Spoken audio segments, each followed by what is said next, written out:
School جانے والے طلباء اور والدین کے لیے ایک اہم خبر سامنے آئی ہے۔ محکمہ اسکول ایجوکیشن پنجاب نے سرکاری اسکولوں کے اوقات کار میں تبدیلی کا باقاعدہ نوٹیفیکیشن جاری کر دیا ہے، جس کے تحت نئے اوقات کا اطلاق 19 جنوری سے 15 اپریل 2026 تک ہوگا۔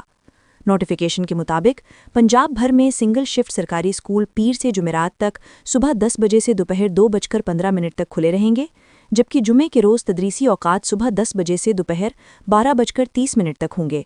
ڈبل شفٹ اسکولوں کے بارے میں بتایا گیا ہے کہ صبح کی شفٹ صبح 10 بجے سے دوپہر 2 بجے تک اور دوپہر کی شفٹ 2:15 سے شام 4:45 تک جاری رہے گی۔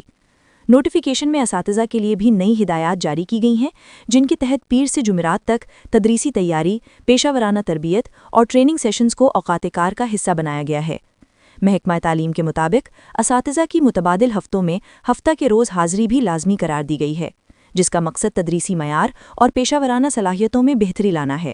تو آئیے ابھی سبسکرائب کریں میاں والی رنگ ڈیجیٹل کو اور بنیں اس سفر کا حصہ جہاں ہر لمحہ ہے معلومات، آگاہی اور امید سے روشن میاں والی۔